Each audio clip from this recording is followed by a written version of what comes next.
Assalamualaikum warahmatullahi wabarakatuh. Kita berjumpa lagi pada pertemuan kedua setelah Anda melaksanakan mid semester pada dosen sebelumnya. Dosen pertama mata kuliah program linier yang Ibu Fiktrianti, dan selanjutnya saya yang akan meneruskan mata kuliah program linier.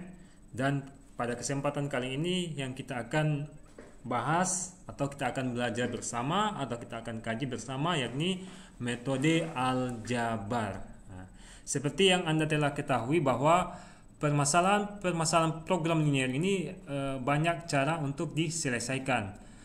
Seperti ada cara menggunakan metode grafik, metode garis selidik dan lain sebagainya. Dan bagi yang menyelesaikan permasalahan program linier tanpa gambar menggunakan variabel, mensubstitusikan ke variabel ke fungsi tujuannya, yakni salah satunya adalah metode aljabar. Jadi metode aljabar ini penyelesaian tanpa gambar, ya.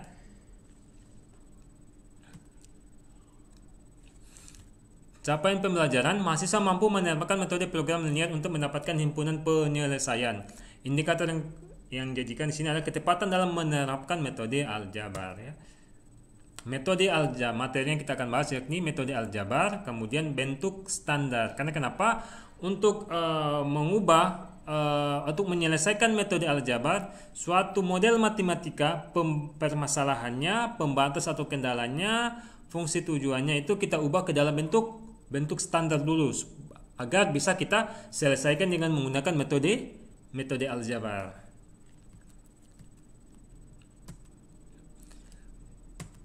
Penyelesaian metode aljabar, yang pertama, langkah pertama mengubah masalah program linier ke dalam model matematika. Oke.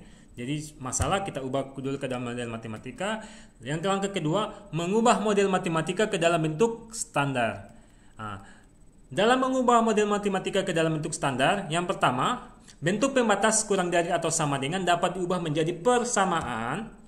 Dibuat dalam persamaan dengan memasukkan variabel slack S atau surplus S atau variabel S pada ruas kiri pembatas. Sedangkan bentuk pembatas lebih besar atau sama dengan dapat diubah menjadi persamaan dengan menambahkan variabel pengurangan negatif S pada ruas kiri pembatas. Ingat ya, kalau dia kurang dari atau sama dengan ditambah dengan S, kalau dia lebih besar atau sama dengan maka dikurang dengan S, gitu ya. Kemudian konstanta ruas kanan bernilai negatif dapat diubah menjadi bernilai positif dengan cara mengalihkan pembatas dengan negatif 1, ya. Dengan cara mengalihkan pembatas dengan negatif 1.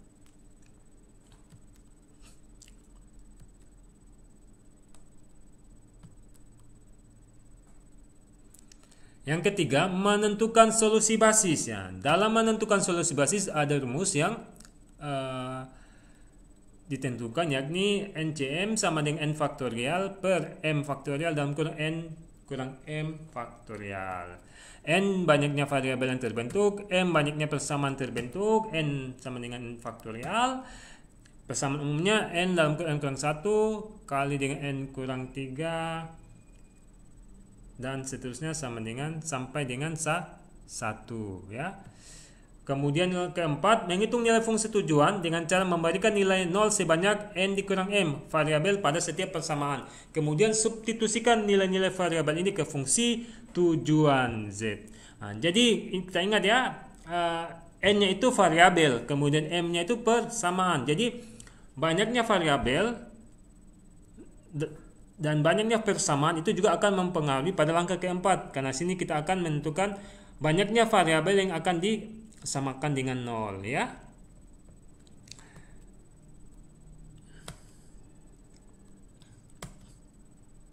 Contoh soal, PT Sumber Rezeki membuat dua jenis produk, yaitu A dan B. Ada produk A dan B, ya. Setiap unit produk A membutuhkan 2 kg bahan baku pertama.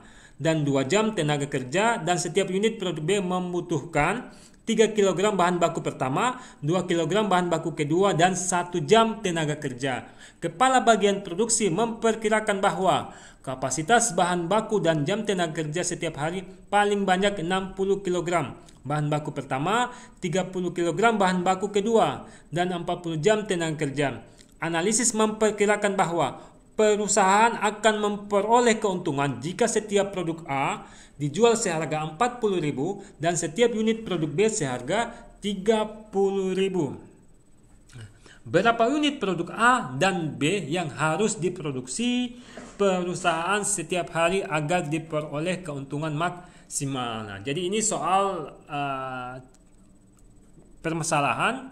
Jadi seperti ketentuan yang telah kita pelajari di slide sebelumnya, bahwa dalam menyelesaikan menggunakan metode aljabar, langkah pertama soal tersebut kita ubah dulu ke dalam model matematika. Oke, dalam mengubah ke dalam model matematika, yang pertama kita menentukan variabel keputusannya. Langkah kedua kita menentukan hambatan, pembatas atau kendalanya. Yang ketiga ya kita menentukan fungsi tujuannya. Oke, jadi dalam soal ini bisa kita tebak bahwa di sini ada 2 jenis produk A dan B. Maka bisa kita asumsikan bahwa X-nya adalah produk A dan Y-nya adalah produk B. Nah, itu ya. Kemudian kita lihat di sini. Di sini ada memiliki keterbatasan ya.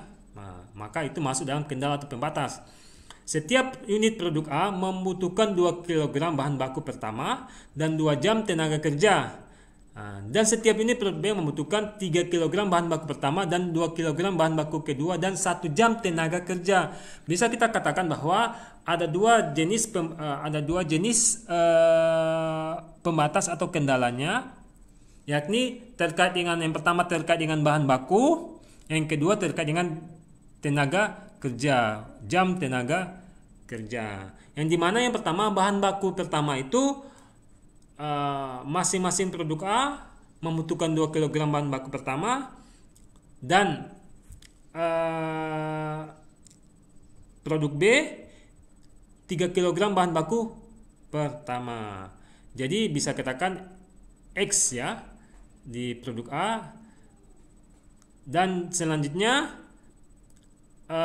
pembatas yang berikutnya itu yang kedua bahan baku kedua. Bahan baku kedua ini hanya ada pada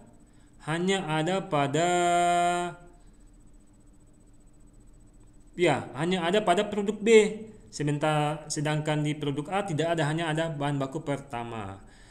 Kemudian jam tenaga kerja. Jam tenaga kerja di sini produk A itu 2 jam, kemudian produk B ya hanya sejam atau 1 jam. Kemudian kita lihat dia punya ketidaksamaannya.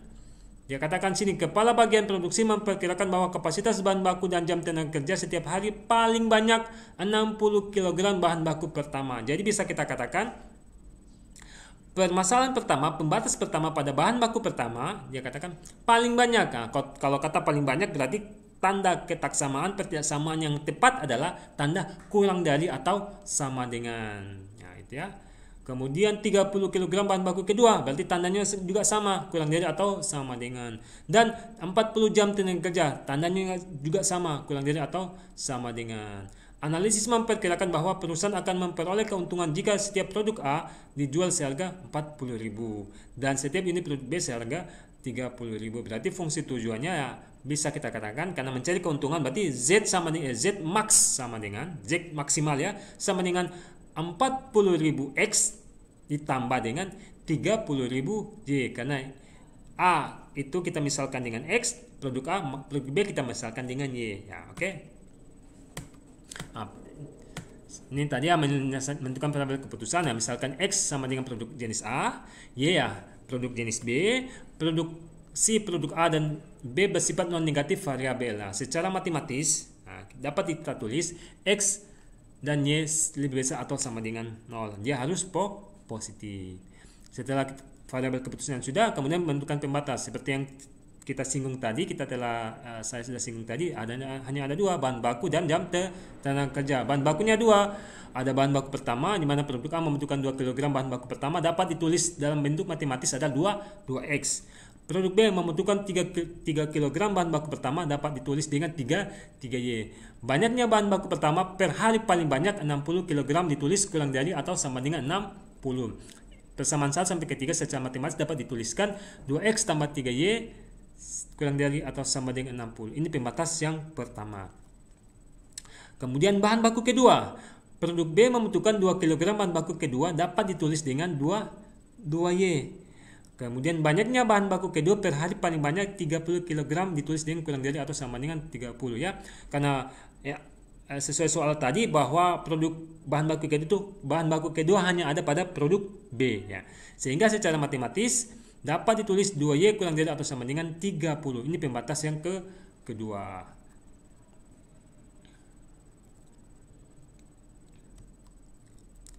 Selanjutnya bahan baku sudah, yang selanjutnya kita akan menentukan bahan tenaga kerja. Seperti soal yang telah kita singgung tadi, di produk A itu membutuhkan 2 tenaga kerja dapat ditulis 2x. Produk B membutuhkan 1 jam tenaga kerja dapat ditulis dengan y. Banyaknya jam kerja per hari paling banyak 40 jam ditulis kurang dari atau sama dengan 40. Persamaan 1 sampai ke 3 secara matematis dapat dituliskan 2x tambah y kurang dari atau sama dengan 40. Ini pembatas yang ketiga ya. Kemudian menentukan fungsi tujuan atau sasaran. Sasaran yang ingin dicapai adalah keuntungan maksimum.